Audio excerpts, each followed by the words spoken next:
Blowing ad budget on metrics that look great till the CFO sees them, that's bull spend. And marketers are calling it out in Dashboard Confessions. I remember telling my boss, it'll be good for the brand, when leads were slow. Yeah, it wasn't. Cut the bull spend. LinkedIn lets you target by company, job title, and more. Advertise on LinkedIn. Spend $250 on your first campaign and get a $250 credit. Go to linkedin.com/campaign. Terms and conditions apply. If I told you that in the metaverse we are all world builders, and now is the time to build, would you start building? Or would you know what to build or where to build? During this episode, we're going to explore the role that collaboration and co-creation play in the metaverse. It's the time for creators to shine, for brands to co-create with them, and for players of all sizes to collaborate. The metaverse will be unlocked, yes, by technology, but most importantly, by human creativity and collaboration. I hope we're all going to make it in the metaverse. My name is Kathy Hackle, and I'll be your host and guide as we travel into the uncharted and undefined territory of the metaverse, that elusive place that has somehow worked its way to the tip of our cultural tongue. You are listening to Adweek's Metaverse Marketing Podcast. This is episode 2, Collaboration and Co-Creation Are Kings.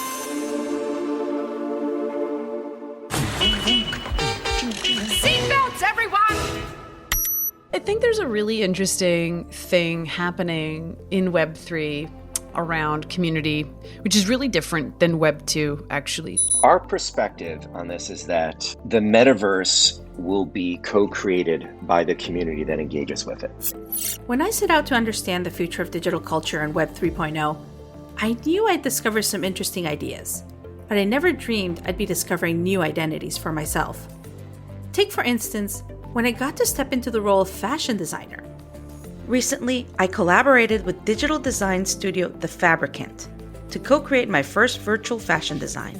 For me, collaboration and co-creation is the key to enable the metaverse, because we can't just compete against each other anymore. We need to be working with each other. That's Carrie Murphy, founder of The Fabricant. The Amsterdam-based company creates cinema-quality digital renderings of fashion items that are often sold as art pieces online.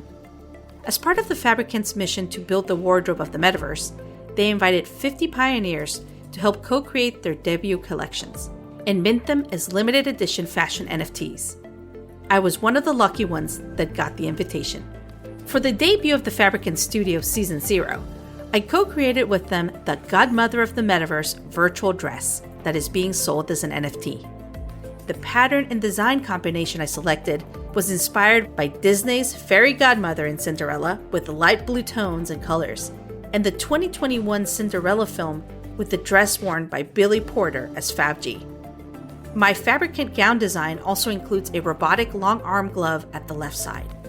Carrie explains the true magic that can be called into existence when people from different backgrounds and disciplines come together to create something new.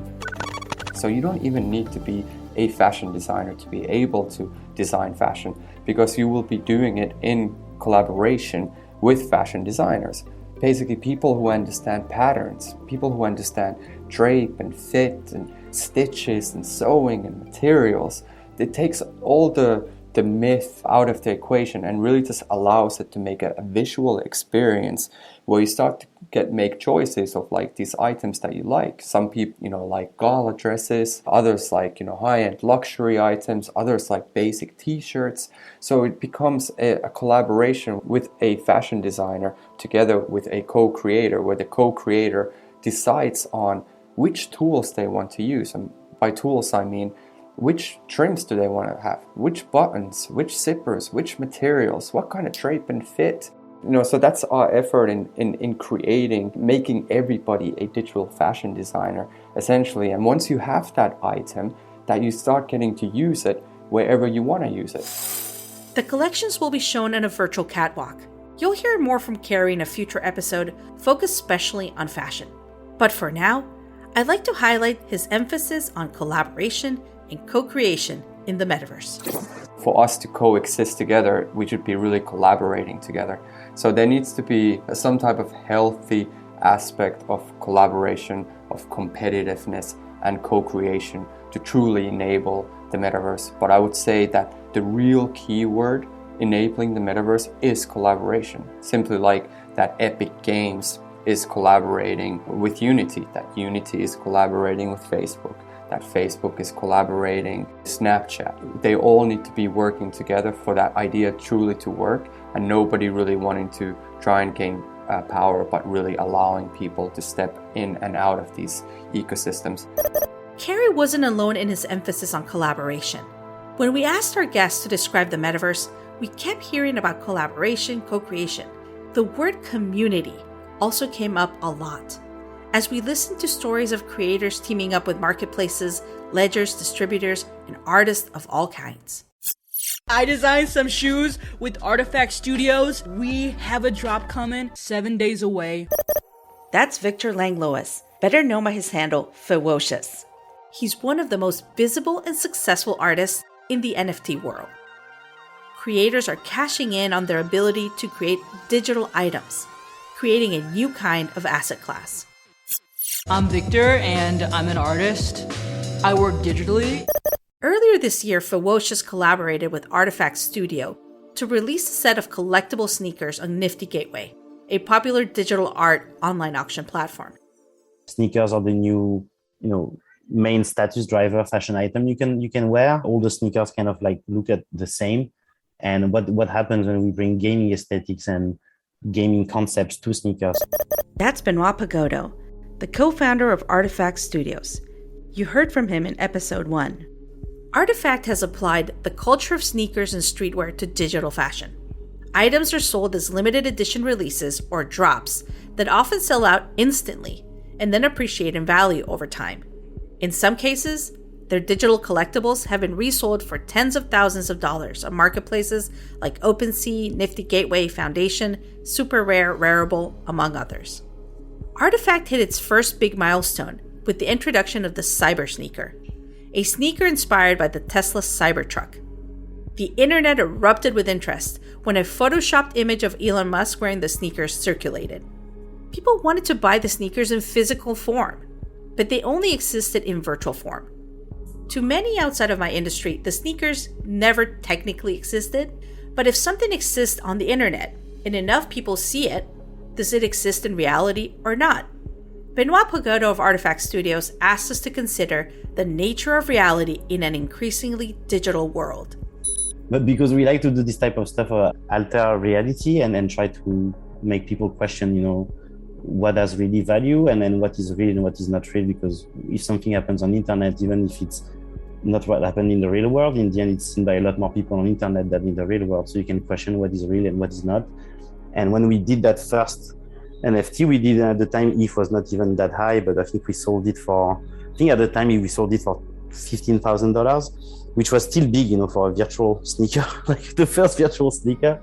And so that's when we really understood that it was like really the perfect medium for us to use and to really get in this community. Because the cool thing with crypto and all the NFT things, that everything started with art and artists. It's like the first vertical that really embraced it, because you already had as well this mechanics of collectors within the art market. Blowing ad budget on metrics that look great till the CFO sees them. That's bull spend. And marketers are calling it out in Dashboard Confessions. I remember telling my boss, it'll be good for the brand, when leads were slow. Yeah, it wasn't. Cut the bull spend. LinkedIn lets you target by company, job title, and more. Advertise on LinkedIn. Spend $250 on your first campaign and get a $250 credit. Go to linkedin.com/campaign. Terms and conditions apply. This message is brought to you by Warner Brothers Discovery Advertising. And this is more than an ad. This is an invitation to be part of the stories the world can't stop watching, to connect with moments that dominate the conversation, to participate in culture, not just advertise around it. With the most sought-after IP, passionate audiences, and an advanced AI-powered foundation, WBD advertising transforms attention into influence and impressions into outcomes. This is innovation. This is impact. This is opportunity. This is Warner Brothers Discovery Advertising. Visit advertising.wbd.com to learn more. So just why is collaboration so important to the metaverse? I think it's because it's a way for us to agree on shared realities and to test other ones. Hear me out. To drop an NFT or to collaborate on an artwork assumes a shared experience in reality where both buyers and sellers come to a mutual understanding of the context and value exchange. This also makes sense when you remember that the metaverse has its roots in gaming. So our perspective on this is that the metaverse will be co-created by the community that engages with it. And we believe that the metaverse will be this expansive place where there'll be millions of experiences. And by definition, if that's the case, it's a community-driven phenomenon. That's Craig Donato, the Chief Business Officer at Roblox. If ever there was a game that encouraged collaboration and co-creation, it would be Roblox. Roblox is based on the premise that users can program and play games created by other users. So it is a user-driven phenomenon. So creators are fundamental to it. I would say that, I think that there'll be potentially examples of metaverses that perhaps don't take that perspective, that are more of a tops-down versus a bottoms-up phenomena. But our belief is that it's firmly a community-driven or a bottoms-up. Don't get me wrong. It's still blurry at times. There seems to be a picture of the metaverse forming in my mind. It has a lot to do with what it looks like, but even more importantly is how it behaves, or rather, how people behave in it. With each new wave of communication, the nature of media has become more open, blurring the lines between publisher and reader, gamer and programmer, creator and user. If Web 3.0 comes after Web 2.0, and Web 2.0 is inherently social, then it makes sense that the Web 3.0 social is baked into the cake from the start. So, you had like community managers, for example, in Web 2, which were social media managers. And now you're starting to see the community manager job pop up again, but it's actually a much deeper and more integral role. Because Web 3 is, some of the core concepts are decentralization and community ownership. And, something I believe that the big brands of this era will be community owned, will be co-owned with the community, where the community who own those assets not only own and enjoy them, but actually benefit from owning them. And therefore they're incented and inspired to share and make something of the brand in a way that they can't be by being chased down and given $200 to be a traditional influencer in the Web 2 space or the Web 2 era.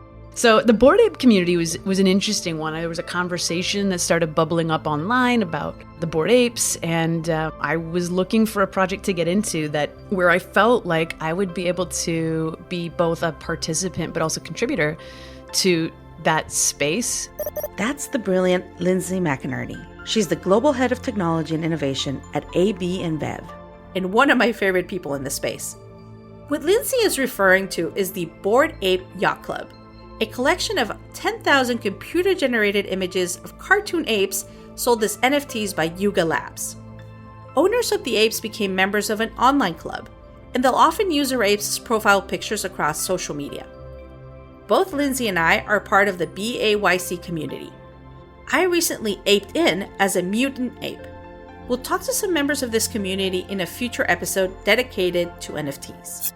And so, I don't think anybody that purchased a Bored Ape could have foreseen what has transpired and what's happened since, but I have been really lucky to be part of what I think is a really interesting community of 9,999 ape holders, who are on the front lines of what's going on, who are sharing other interesting projects, but also sharing life with one another. When we, challenged on something and I'm trying to learn something or, don't understand a piece of, what's going on, we're reaching out and supporting each other in this community. And it's been just a wild experience.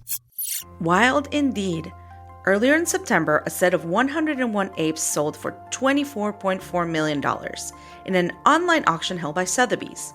What's also remarkable is the submarkets that are being created. You've got ape holders creating skateboards and allowing the community to buy skateboards with their ape on it. You're seeing, a guy in Canada has created neon signs for the apes and is selling those to the apes, and that's, his contribution to the community. And there's a number of other products that have emerged and derivatives of apes, gorgeous pieces of art, because the Bored Ape Yacht Club didn't hold on to that IP ownership from the very beginning. And another project that's really interesting is, somebody who owns one of the apes created an entire persona and character around their ape called Jenkins the Valet. And Jenkins the Valet launched a project of their own where they NFTs out to the community that were purchased.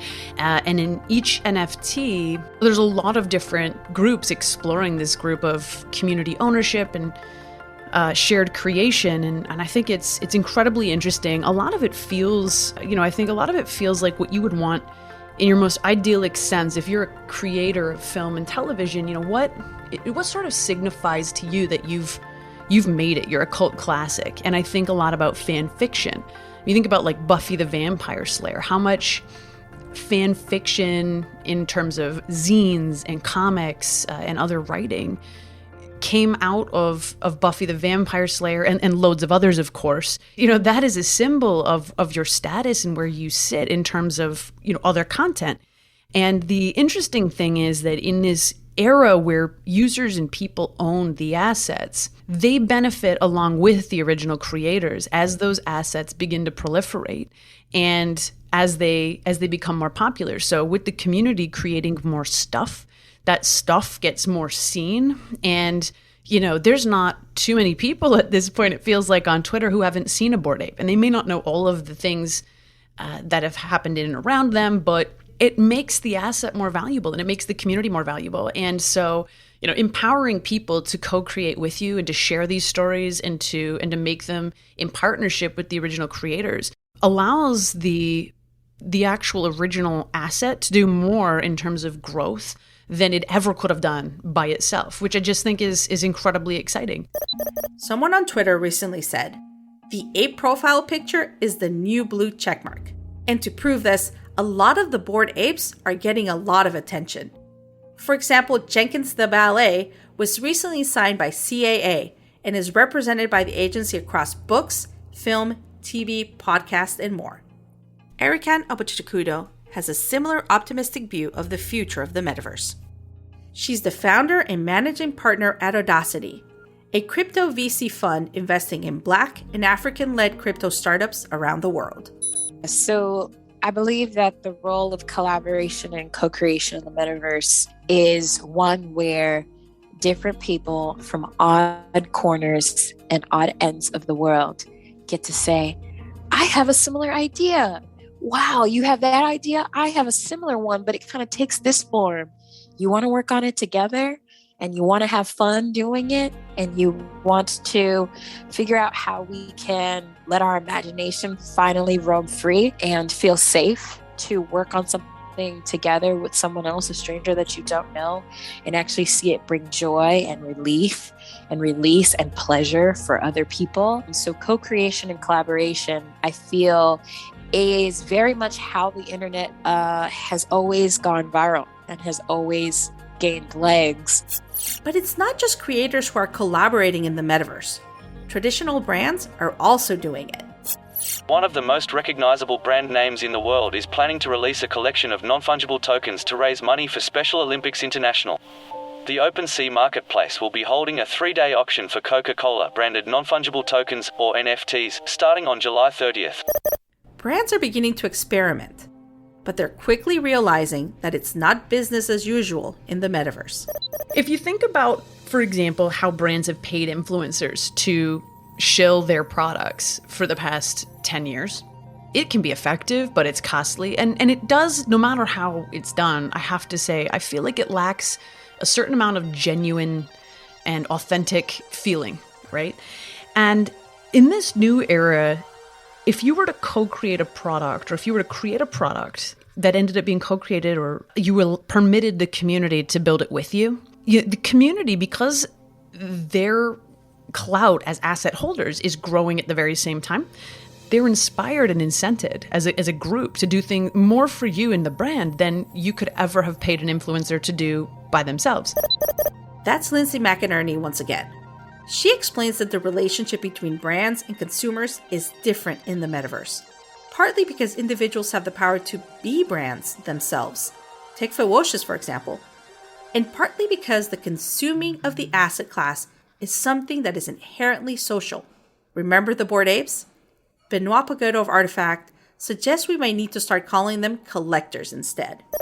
You know, some of the stuff I've been saying to all these brands that called us, because they all talk about, the consumer. But it's not, the moment you consider them as consumers, you lost already. Because it's not just about consuming today. Like someone who's collecting or being part of a community can add a lot of value to your brand and your community by being creative, active. So there's a lot you can do these days. And when you think of them as just purely consumers, like that are just eating the stuff you're nice enough to sell them, then you can't exist in the future, because I truly think that community building is one of the most important skills you need to have as a brand. Alice Delahunt agrees. The metaverse is changing the relationship between consumers and brands. It's incredibly exciting because it's not just about a single transaction. It represents, again, a new paradigm for brands to think about through audience engagement, and invites them to invest in the long term of the community. So when I consider NFTs, I really get excited about the communities that are being built out around them. Delahunt is the CDO and CCO of Ralph Lauren. You'll hear more from her in an upcoming episode focused on fashion. While many brands are dipping their toes into what's possible, many experts, including Jonathan Glick, think the best brand opportunities are yet to come. And what we've seen so far only scratches the surface of what's next. The most exciting opportunities are going to be ones around collaboration, which is to say that almost regardless of what space a brand is in, they're not going to be able to do all this themselves. They're going to want to partner with people who are native to these experiments. And that's going to mean, having some unusual conversations with some very, very creative people. But it's still so early that you can afford to take small risks that set you up to learn rather than large ones that lock you into some final path. So far, we've painted a pretty positive picture of the metaverse when it comes to collaboration. But with like any other medium, there are certainly challenges. With so many people exchanging ideas and assets, there's bound to be problems surrounding ownership and intellectual property. For example, LA-based creatives Maison Rothschild and Eric Ramirez created a baby Birkin NFT, which was an animation of a baby growing in an Hermes Birkin bag. It sold at auction for an equivalent of more than $23,000. Despite the NFT borrowing the name and style, Hermes had no affiliation with and didn't receive any revenue from the sale. Instead of filing a lawsuit against the creators, they thought it was an interesting interpretation. In these new uncharted waters of the metaverse, collaboration and co-creation take center stage. And while there will be ups and downs along the way, and yes, uncertainty, the opportunity to collaborate and co-create the future of the internet is an exciting proposition for most of us. The Metaverse Marketing Podcast was brought to you by Adweek. It's hosted by me, Kathy Hackle, and edited by Divergent Productions. Amanda Costco is our executive producer, and Nick Gardner is Adweek's production director. If you're listening to us on a podcasting app, you already know how to get your podcasts, so please subscribe to this one.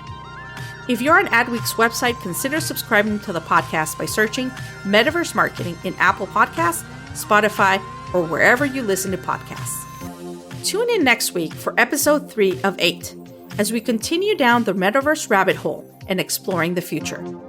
If you have any questions or feedback, you can send an email to podcast@adweek.com. You're listening to Adweek's Metaverse Marketing Podcast, hosted by Kathy Hackle. Thank you so much for tuning in, and we'll see you in the Metaverse.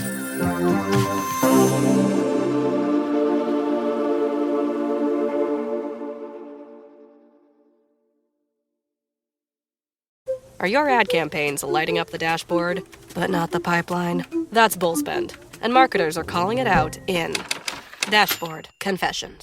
My boss asked for results, so I opened my dashboard for the only positive-sounding metric I had: impressions. Cut the bull spend. See revenue, not just reach. LinkedIn delivers the highest return on ad spend of major ad networks. Advertise on LinkedIn. Spend $250 on your first campaign and get a $250 credit. Go to linkedin.com/campaign. Terms and conditions apply.